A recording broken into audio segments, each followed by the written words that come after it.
What's going on, y'all, man? Dreski. We're back with another video. We're doing our patch notes today for Dislyte. Dislyte's patch notes just dropped, and we're actually going to get into the details here. So, the patch is going to drop on March 21st, and the server's going to be down for 3 hours. And we're going to be getting 300 Nexus crystals in game, and as well as every hour afterwards, or every hour delayed, we're going to get an extra 100 additional crystals. So what we are here to talk about mainly is we got the new ESPERS here. So we do got Ethan. This is the character that we didn't end up voting for. We all voted for Embla, or majority voted for Embla. That's the reason why we got Embla first, but we are getting Ethan now. He's a support Esper, and he has control and attack abilities. So I read some stuff about him. I really do. I read everything about him already, and I really like him for like arena. He's a good arena champion and arena Esper, and we're gonna see that here. Ability 1 attacks one enemy, has a chance of reducing AP. If the enemy is inflicted with panic gaze, it inflicts stun on them. If Ethan has magic tune, all effects from this attack cannot be resisted. So everybody cannot be like, they can't resist anything if you have magic tune with Ethan. A2 is joyful delights. Attacks all enemies multiple times. Each hit has a chance of inflicting defense down.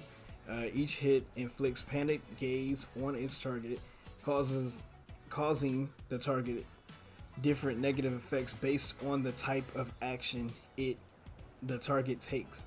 Enchanting Song is A3, grants all allies magic tune and immunity, which is really nice. Allies with magic tune get their crit rate, crit damage, and crit resist boosted by a certain percentage and receive a fixed value of speed. So it's not an AP boost. That's what it looks like. It's more of we get a certain value of speed from while we have magic tune enabled. After Ascension, if Ethan has magic tune, when enemies receive an AP boost, Ethan will grant Ethan a certain percentage of the same effect. So once people do an AP boost on their team, it gives you a small AP boost as well. That's the reason why I felt like he would be good for arena. And we're going to go down here. Magic tune increases the crit rate, crit damage by a certain percentage, increase speed by a certain amount, and reduces the chance of taking crit damage by a certain percentage. So those are the buffs that we talked about previously. Panic gaze. When the carrier casts basic abilities, it removes magic tune from the target. So whoever has magic tune on your team, it will take it away from them. Won't miss and cannot be resisted. So you're losing your magic tune regardless, but it deals true damage based on the carrier's max HP. So whoever hits you and they have panic gaze, it will do true damage to them based on the max HP. So if they went to attack, say, a healer first, usually a lot of healers have a lot of HP. So you attack a healer first, and then it should destroy their health. It said it won't kill the carrier, so it won't kill the person that attacks. And the damage against bosses is reduced. If the carrier casts non-basic abilities or dies, panic gaze will be removed from all allies of the carrier, including the carrier, and their ability cooldowns will be extended. That won't miss and cannot be resisted. So if they have panic gaze and they activate, say they're A3 or A2, or they die, it will remove panic gaze from everybody on that team, and it looks like everybody's abilities will be extended. I don't know if it's just the people who have panic gaze, or is it just the whole team? I don't know for sure. I think it's just the people who have panic gaze on them. Okay, so with the resonance, we got the R1 chaos sound. AP reduction is changed to 30%, and remember that cannot be resisted. If he has Magic Tune, it cannot be resisted. So the R2 is Enchanted Song. It morphs it and gives it a new effect. Enchanted Song, at the start of combat, all allies gain Magic Tune for 1 turn. So you get Magic Tune to start the fight, which is pretty good. That's pretty solid there. And then we're going to skip all of this stuff, but then we're going to go to the R6 here. Enchanting Song, whenever the enemy receives an AP boost effect, all allies, instead of just Ethan himself, gains a 50% of the same effect. So your whole team gets a 50% or 50% boost of whatever the enemy boosts. So if they boost for like a 25% AP boost, your team will get 12.5% of their AP boosted as well. So that's a pretty decent way to keep yourself in the fight. That's why it good arena champion, because it'll be hard to take him out of the fight completely, or take your team out of the fight completely with a R6 Ethan on the team. So he can be attained from the Echo after this update. We got Koharu is a 4-star, so we get an Epic Inferno. I believe she is one of the best champions or best espers that we can get in the Epic category too. And I believe like for the free to play stuff, she's really good to get. So Koharu's an offensive support Esper who can apply buffs and debuffs, attacks one enemy for the A1, dispels debuffs on herself, and gains recovery. The A2 is inflicts Seer and Disease. After Ascension, if Koharu has Kagura Dance, it heals all allies, so she heals as well. A3 attacks all enemies, inflicts attack down, grants all allies Kagura Dance, increasing ally damage dealt as well as ally healing received. That's what Kagura Dance does. It increases the damage dealt and the healing received. So imagine having that and then activating the A2 to where you inflict Seer and Disease. So you're putting something else that increase more damage, and it makes it so that they can't heal, and then you're healing your teammates with that. And then of course inflicting the attack down too with the A3. And then peep this stuff. So we got the R1, gives it final damage, but the R6, so if you get her to Reso 6, new effect, Prayer Dance has a additional 50% chance of inflicting defense down for 2 turns, and it cannot be resisted. So you get an attack down, defense down, disease, and seer all in one kit. That's crazy. This champion will be insane. It'll be easy to get a lot of stuff done with her, as well as she heals. She's going to be a legendary that's an epic. I recommend that you get her first, because we have that new event coming out to where you can pick one of the espers that you want to get. Definitely Koharu, you want to get her. Jinhee, she is Win 4-star epic. She's a controller, but she's only good at controlling one target, which kind of sucks, but I guess, whatever you need her for, if you need her to control a specific esper, I guess it would come in clutch, but for the most part, I feel like Koharu just completely outclasses her. So we have Jinhee, controller esper. The A1 is attacks one enemy, has a chance of inflicting stun. The A2 has a chance of stealing buffs and extending the target's ability cooldowns. After Ascension, if the target is afflicted with Dizzy Days, absorbs all their AP. So it is a way to keep somebody down and out for the count for real. Like, you can really make sure that you take one person out completely. And depending on how fast her cooldowns are, she may actually be a lot better than we think, or than I think. Because if her A3 is like a 3 turn, yeah, like a 3 turn, and then the A2 is also a 3 turn. You can go from A3, A2, because you would. Or let's read A3 first. Grants each ally a random attribute related buff. That's really unique, and I want to see how that works. Inflicts dizzy days while attacking the target, and this debuff incapacitates the carrier. And when the carrier takes a hit, it increases Jinhee's AP. So what it seems like, what it does, like if you build her with a lot of speed, or a decently high amount of speed, basically what you do is you activate the A3. Hopefully it's on a 3 turn cooldown. Inflicts dizzy days, which incapacitates the whoever she inflicted it to, and it incapacitates them. And then we attack that character. That character that's incapacitated, you attack them, it gives her more AP.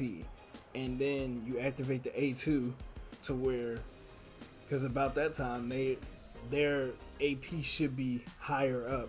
You activate the A2 and just absorb all their AP, and then she damn near gets another turn, and then she could go again. So she's good at it. Looked like she's good at just stacking turns, but we got to see how this works like in practice. But the R1 Cyclone Screw, it just increases the final damage by 10%, and we have our R6 Cyclone 3. We morph it. Dispels all buffs from the target before inflicting dizzy days. So if you don't go first, this is a good way of knocking out all of those buffs and then inflicting the incapacitation. Really decent kit there. If her cooldowns are low, then that'll be perfect. Like if her cooldowns are low, that would be perfect. So they do add some new features to the game. We have Knockout, which is another version of, or a different type of point war, where it gives you stuff for, it gives you supply vouchers and everything, and you can get legendary Bellamont fragments, Nexus crystals, and whatnot. So I'm not gonna read too much into this. We're just gonna show you when it comes out, but we're gonna be getting a new PvP feature here.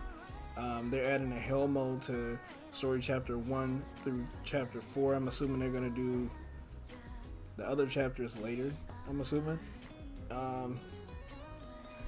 We have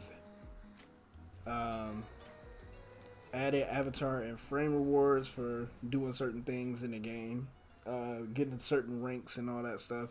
That's gonna be really hard to get. Top 50 in the world leaderboard of ritual miracle and stuff like that. That's probably for like more in-game type players. Added quick battle to point war, so I really like this. It makes it so that unlocks after you win 5 times each season. So you just gotta win 5 battles, and then from that point on, you can do quick battle, and it'll skip the auto battle thing, and then it'll just go directly to giving you the rewards if you won the battle. I really like that. We can just knock out battles like super quick and get my supply vouchers super quick. I like that. Phantom Sisters will be added to the wish pool. Ethan, Jinhee, and Koharu getting their solos and diaries. Ethan is getting a name card for Max and Emma and Max Ascension, Max Resonation, or Resonated. Added exclusive Resonance music. I believe Stuart is the one who got the Resonance music added. We have the added trials I have all of these ESPERS except Tevra, so we got Jangju Lee, Everett, Ashley, and Iffy. All of those, I'm definitely gonna be doing the trials to get me my little bit of gems there. We got our new events here, and man, they got hair. The cat hair flew like right in front of my face. So we have the Hunters Depot new event coming out. So these are new events that are going to be popping up in and out throughout the season.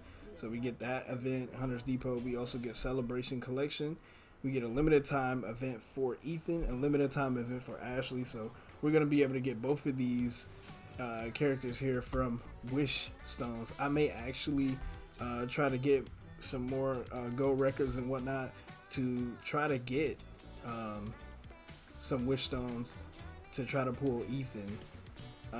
We got Warm Spring and Novice support here. So Novice support is the event that I was telling you guys where you get to choose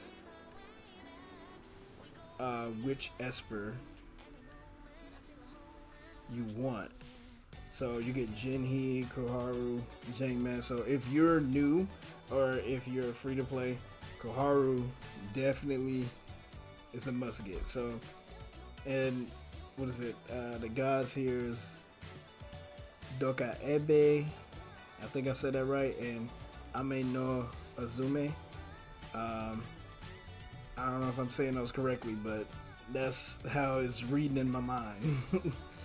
So we got some Sentinel Hunt optimizations. I'm not going to go through this fully, but just for the sake of the video. I don't want it to be super long, but we got some Sentinel Hunt optimizations. It seemed like the fight is changing. We got to fight the Prohibitor, Countess, Sonica, or Dark Star-Lord projection. I guess it just switches up. Let's see. Yeah, I'm assuming that it just switches up. And then we get these little ultrasonic chets from winning. So it goes up each time your club defeats a projection, they'll level up by 1.